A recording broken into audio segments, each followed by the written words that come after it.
All right, we went up to Life University up in Marietta, Georgia. Got to play up there on August 20th. Walked away there with a 2-0 win. Great game for us. We were able to come out early, set the tone. Haley Pina's first goal of the season here this year was a wonderful free kick there at the top of the box. Got us on the board, got us the confidence that we needed to be successful in that game. Anna Genlat, a freshman from Charleston, was able to get her first collegiate goal. A nice little floater to the back post, hit from the right side of the field. But the unsung heroes in that game, Karen Pimentel and the back line, did a great job in just killing any attacks that Life was able to try and create. We were able to maintain possession, come at them, and keep the pressure high in their defensive half, our attacking half, and create numerous goal-scoring opportunities. Great win for the team. Only the second time in our program's history to win the opening game of the season. And a good confidence builder for us as we headed into the following weekend, which opened up with Montreat. Knew that Montreat was going to come out and play more defensive. They were going to basically park the bus. The girls were able to actually adjust pretty well to that after a bit of trying to force the play. We started to play balls from outside and take a couple shots. Cameron Crony-Clark got her first goal, I think, since her freshman year. Was able to put in a nice lofted ball over the keeper's head to put us up 1-0. I think we came in at half with that score 1-0. A few halftime adjustments, and the girls all started to play from outside and try and slip balls in through the middle instead of attacking the flanks. And MJ's first goal of the season, beautiful little goal that she was able to score, made it 2-0. And then Felicia, able to put in that third goal, her first of her college career, moved the score to 3-0. And the final goal, Sarah Withers says, got a nice little ball over the top. She was able to hammer it home just out of the reach of the keeper's hands. Final score 4-0. A game that we dominated. I think we ended up with 42 shots on goal, a school record, and a game that was, again, a good confidence builder for us as we headed into Sunday's match with number 14 Campbellsville. Campbellsville had a great season last year. I think they were 19-3 on the year. They lost in the opening round of the NAI tournament, and we knew they'd be a tough test. It came out pretty even. They came out quick. They came out hard. They came out fast. Put pressure on us right away, but we were able to get on the board first when MJ Orduna slipped the ball through to Felicia, who scored her second career goal on a lovely shot that went to the right corner past the diving goalkeeper. Pretty even match throughout. They came back and scored just a few minutes later on a unfortunate goal just over to Taylor Superior's head. They kept the pressure on. Second half came out at still 1-1, and about 70 minutes in, about 10-minute span, that Campbellsville was able to put in 3 goals and put us down 4-1. But our girls showed some fight, some determination, and Haley Pina tracked down a ball that she was able to play across. Hannah Chris made a great run to the near post, pulled the keeper with her, and then Brooke Newman was there to score her first collegiate goal, just tapping it into an empty net. Made it 4-2. We weren't able to get anything else after that. But I do feel like the biggest thing we got out of that is a little bit of confidence in that we can play with the teams. We just have to show up ready to play for the 90 minutes and make sure that our subs coming off the bench are being able to give that little bit that they need so that we can maintain our level of play and our success. Hey, Coach, what have you liked about your team 3 games into the season? The thing I like most about the team is the unity. Last spring, I had the seniors come into our office and speak and wanted to do things a little different. They wanted to make sure we were a team first. We had talked about being a team, being a family, but it wasn't really necessarily happening. And so they were focused on making that happen. And you could see our girls get along very well. They've been working hard and become closer as a unit. It translates. It's at practice. It's on the games. It's in the bus rides or whenever we're out to dinner. You can see that everyone gets along well and that we are a family.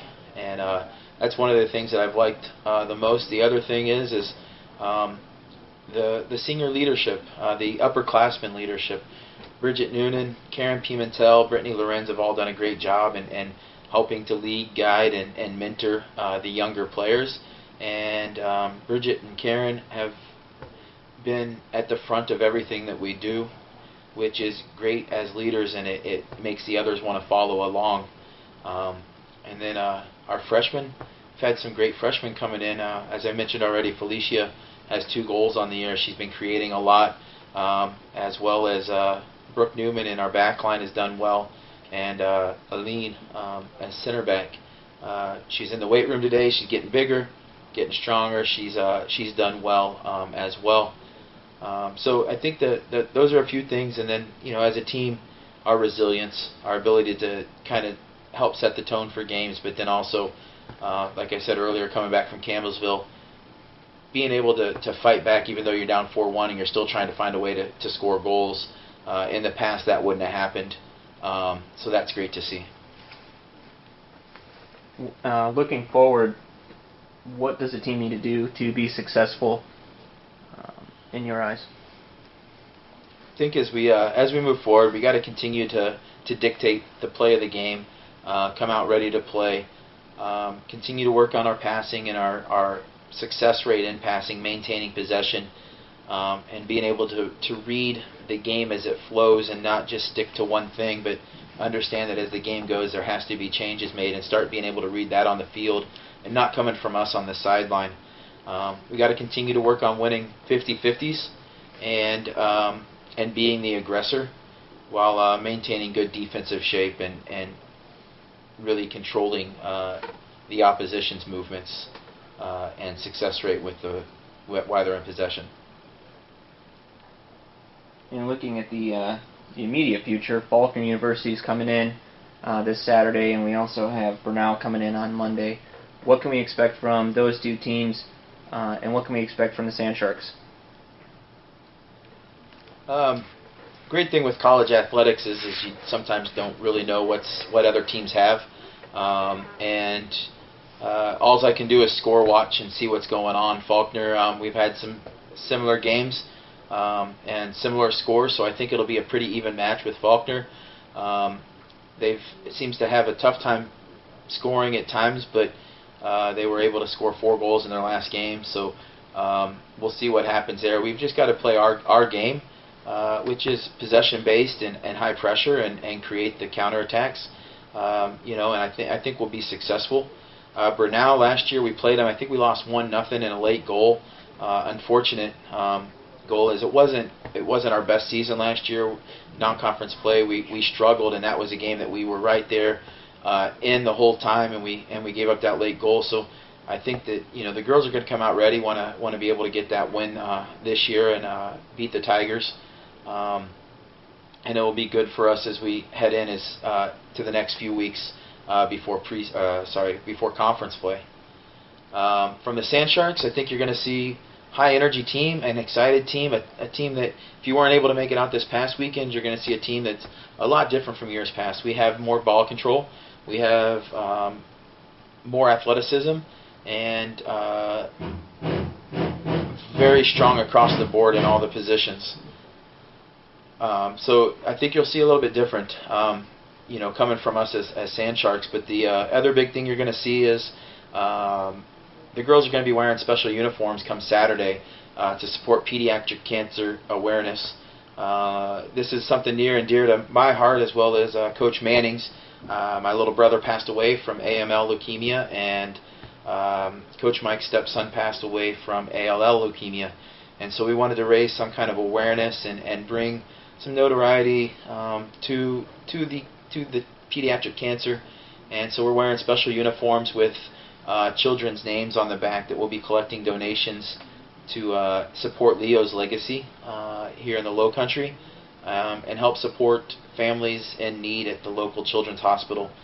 Stuffed animals are being taken, and board games for free entry into the games this weekend, and we'll be doing this all through the month. The final game in September will also be wearing the uniforms to make sure we're doing a month-long awareness. So you're going to see something a little different this year from the Sand Sharks. and a little more something a little more near and dear to some of us who have been affected by pediatric cancer.